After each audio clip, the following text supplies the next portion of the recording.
Hi, good evening. Welcome back to my channel. My name is Stacy.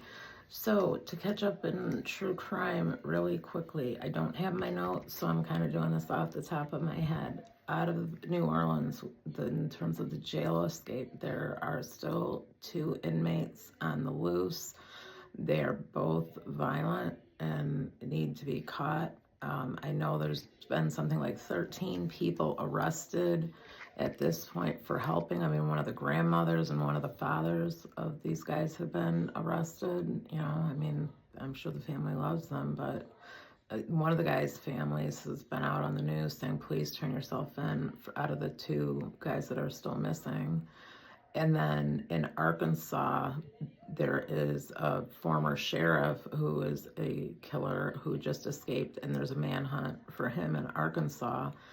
And they are really worried because he is dangerous. They said he's a psychopath, sociopath, whatever you want to label him, but he is bad news all day long, and they are worried because he's got nothing to lose. He's like 67 years old or something like that, and he's doing 80 years. So, I mean, he's never seen the light of day, and they are worried that he's going to carjack somebody or steal a car or break into someone's cabin and get a gun and hold someone hostage. I mean, the police are really trying to find him.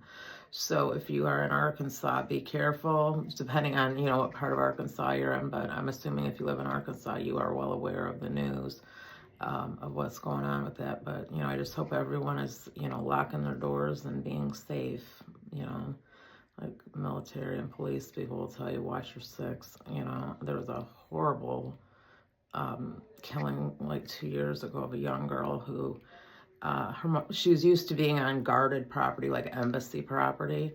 And she came back to the States to live with her brother and go to college. And she was on her phone in Walmart parking lot.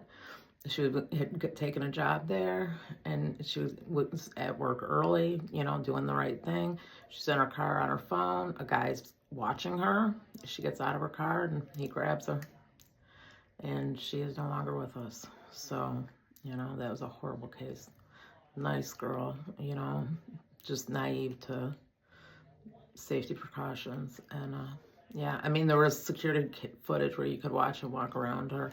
It was just heartbreaking, because had she looked up, seen him, she could have drove away. She could have called Walmart, sent, coworkers out. Because where she parked, they were bussed in. But anyway, that was tragic. I don't even want to dwell on it before bed. But thank you for stopping by. Please like and subscribe. I know it's shaking a little bit. I don't really have a way to prop it, but thank you.